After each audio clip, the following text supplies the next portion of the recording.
On a vast expanse in the Australian outback, stretching over 700 kilometres, lies a highway that has claimed the lives of 12 victims, a road so notorious, it has been thought to attract the likes of serial killers, who use the area's remote location as their hunting ground. A haunting highway so terrifying, locals refer to it as cursed, and tourists are warned not to travel alone or at night, solidly earning its alias of the Highway of Death.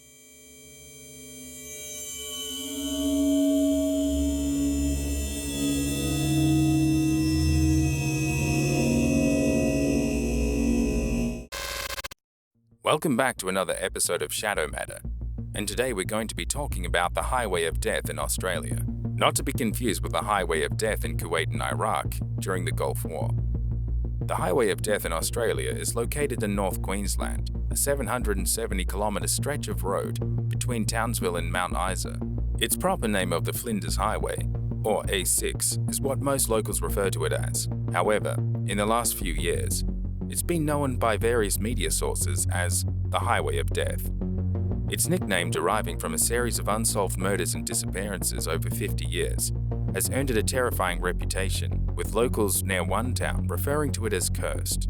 With 12 victims to unsolved murders and disappearances in the area, some authorities suspect it could be the work of a serial killer taking advantage of its remote location and using it as a hunting ground. Others believe it is more a spot of convenience, and the horrific crimes committed upon the highway are the acts of multiple people. So journey with me as we drift through the shadows on the Highway of Death.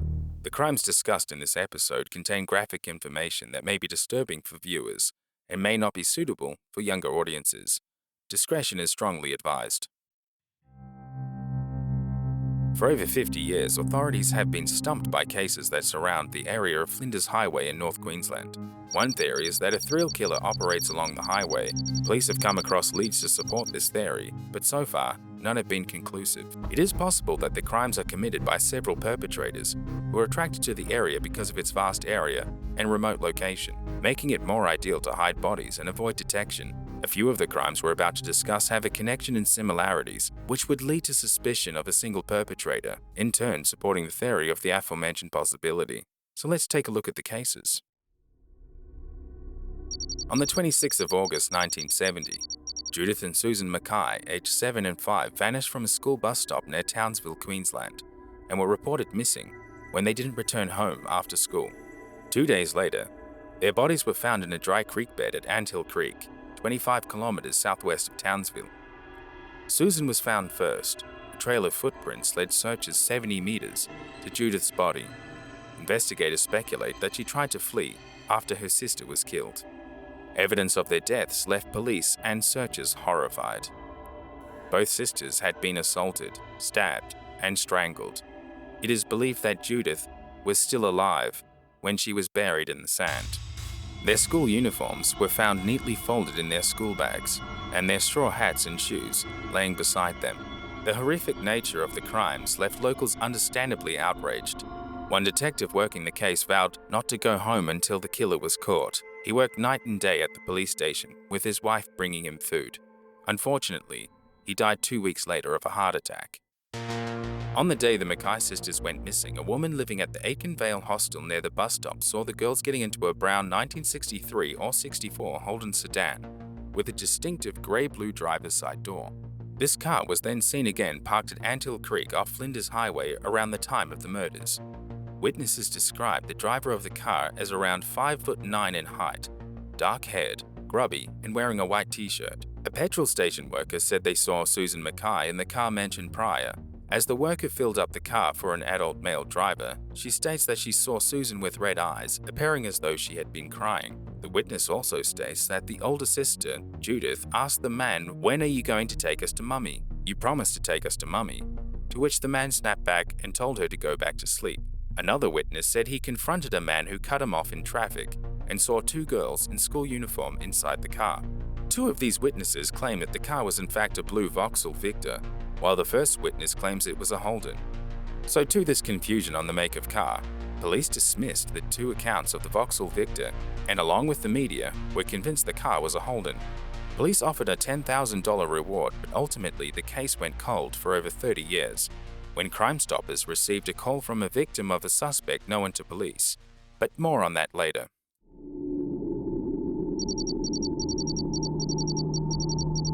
On the 4th of July 1972, student nurses Robin Hoynville-Bartram and Anita Cunningham set out from Melbourne and planned to hitchhike to Anita's mother's house in Bowen. The two friends aged 18 and 19 made it to Mount Isa from Melbourne and headed east along Flinders Highway, stopping in Pentland. This was the last time they were seen alive. 4 months later, on the 15th of November, Robin's body was found in a shallow grave approximately 80 kilometres west of Charters Towers in Sensible Creek, under a bridge on the Flinders Highway. Evidence of the scene suggests that she had been sexually assaulted and shot twice in the head with a .22 caliber rifle. Anita was never found, but it is suspected that she too was murdered. Because Robin and Anita weren't locals to the area, it may be quite hard to pinpoint a situation that would seem out of the ordinary. As with the prior case where the two sisters were locals and therefore recognizable to the public, the only witnesses we have for Robin and Anita are the staff at the Pentland Hotel. Detectives were told by the staff at the hotel that the girls were hitchhiking and seen leaving the pub with a man they knew as Cowboy. They intended to head to Charters Towers, another 100 kilometers east, but never made it to their next stop. A reward of $250,000 and immunity from prosecution failed to produce any serious leads, and the case remains unsolved. Several infamous criminals have been linked to the case, including Ivan Milat and the Whiskey A Go-Go bomber John Andrew Stewart. But more on the suspects later. 18-year-old Catherine Graham was selling books door-to-door in Townsville on the 29th of July 1975 when she was last seen. Catherine's mum says she received a phone call from her daughter at 8:19 p.m. from a payphone. She claims that Catherine was panicked and quite concerned about a strange man she had spotted on her route. "There is someone peering at me, Mum, and I don't like the look of him," she told her mother. The next day, about 5 p.m., her badly beaten body was found near the Flinders Highway at Anthill Creek, just 500 meters from where the MacKay Sisters were found 5 years earlier, and police admitted that the act of burial was similar in both cases.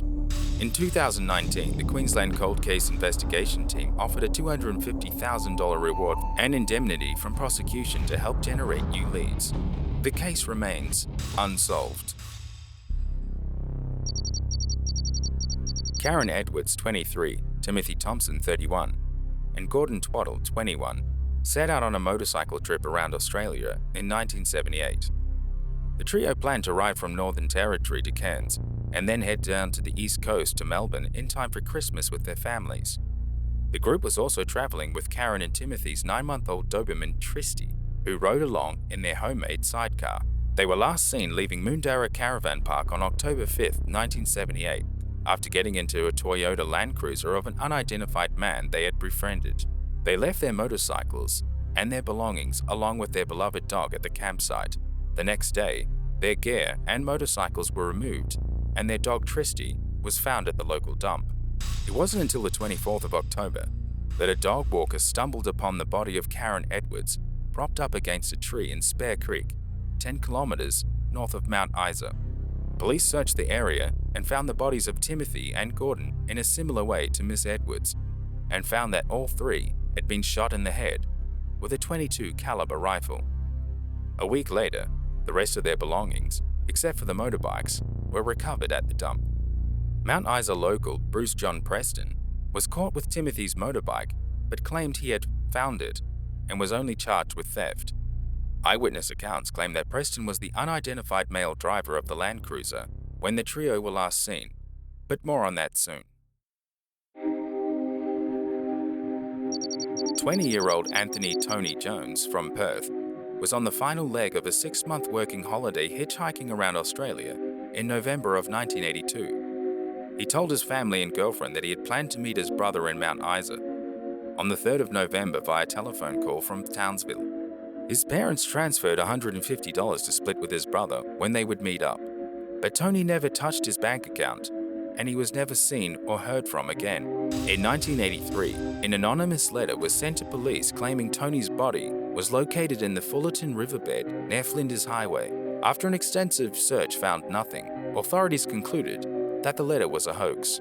The Queensland police were highly criticised at the time of the investigation. An understaffed and poorly skilled missing persons unit failed to interview witnesses, statements were not properly taken, and leads were not followed up. Adding to that, a sketch of a person of interest was not released for 10 years. In 2011, a Mount Isa Correctional Centre inmate Michael James Launders came forward claiming to have killed Tony, but died before he could make an official statement. In 2014, the police received new information indicating that Tony may have been murdered in Hughenden, but his body has never been recovered. There is a $250,000 reward for information, and the case remains unsolved. 26-year-old Reece Kearney was living with his parents in Milat at the time of his disappearance. Reece was reportedly in an emotional state after attending the funeral of a close friend who had passed away suddenly. He smashed his phone and then left the house with his motorbike and taking only the clothes on his back. The family believes he was attempting to make his way over to Normanton to see his brother and may have had a crash along the way. On the 21st of December 2017, Reece stopped to fill up his 2012 Bonneville Triumph motorcycle at a roadhouse in Charters Towers. This was the last time he was seen. His motorbike was found some months later on February of 2018 at a Telstra tower on the Newcastle Range, approximately 20 kilometres from Georgetown. A few weeks later, and some clothes belonging to Reece were recovered. Reece has not been located, and investigations have failed to find any trace of him. On New Year's Eve 2017, 22-year-old Jayden Penno-Thompsett from Newcastle was driving with a friend to Cairns to visit friends in time for a New Year's Eve party, travelling along the Flinders Highway and stopping at a Charters Towers roadhouse at 3:30 a.m. on December the 31st. After the pair had an argument, Jayden pulled over at Stockroot Road and stormed off. His friend moved into the driver's seat and drove off, but later returned to try and find him. His friends and family didn't immediately report him as missing as they thought he was hitchhiking to his next destination. Jayden's mother, Rachel Penno, received a text message after she had contacted about his well-being, and he replied, "Yeah." This was the last time anyone had contact with him. Extensive ground and air searches in the days after Jayden's disappearance failed to locate any sign of him. His bank and social media accounts have remained inactive since. Jayden's mother, Rachel, has since hired a private investigator through crowdfunding sources after being dissatisfied with an outcome of an inquest that determined Jayden most likely died due to the harsh elements of the wilderness. Rachel believes it was a drug deal gone wrong after receiving information from the private investigator. The case for Jayden, while officially being declared as death by natural causes by a coroner's inquest, has others speculate it could be something more sinister. The private investigator for the case believes that the Flinders Highway may hold more answers to his vanishing than previously suspected. On the 23rd of September 2009, 58-year-old police sergeant Michael Isles vanished from Ayr in North Queensland. Isles disappeared while en route from his Ayr police residence to a training course in Townsville. After Michael's wife alerted police that evening, a shotgun was found to be missing from their gun safe, and an undated note was uncovered suggesting suicide. Michael was in a dark place mentally after being diagnosed with cancer and being accused of misconduct. His car was found later abandoned in a creek bed not far from Flinders Highway. The state coroner conferred that Michael had ended his own life, but with extensive police searches of the area failing to locate his body and the missing shotgun, speculation continues about what happened to him.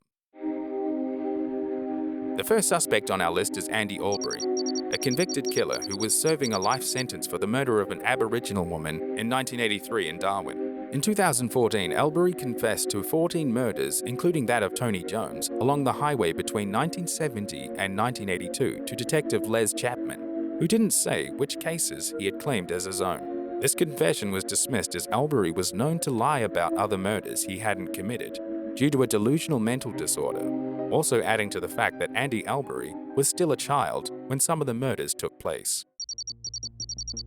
As mentioned earlier, JOHN Preston, who was connected in suspicion to the Spare Creek murders in 1978 of Karen Edwards, Timothy Thompson, and Gordon Twaddle, lived as a local in Mount Isa. When he was caught with one of the victims' bikes, he was only fined $300 for the theft, but I imagine this put him onto investigators' radars. He told police at the time of the murders he wasn't even in Mount Isa, but in an interview 40 years later, he contradicted this earlier statement and said that he was.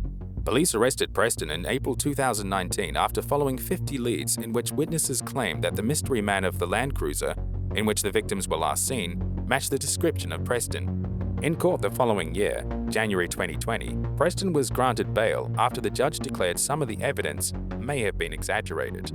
Bruce John Preston retains his innocence in the case. In 1998, Crime Stoppers received a call from a victim of a serial pedophile, Arthur Stanley Brown, who suspected he was involved with the murders of Judith and Susan MacKay in 1970. Brown was known to take many of his victims to Anthill Creek to be molested. In one instance, to a location only 20 meters from where the MacKay sisters were found. Shortly after the murders, he also replaced an odd-colored door from his blue Vauxhall Victor and buried it.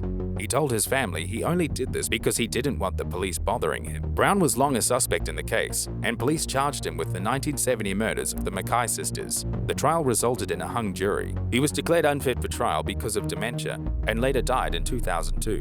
What's interesting is that Arthur Stanley Brown was also a suspect in the disappearance of the Beaumont children from Adelaide in 1966. John Andrew Stewart, also known as the Whiskey A Go-Go bomber, who firebombed the Whiskey A Go-Go nightclub in Brisbane in March 1973, killing 15 people. A man named Randall Wilson claimed to have met Stewart at the Pentland Hotel around the time of the murders of Robin Hoynville Bartram and Anita Cunningham in November of 1972.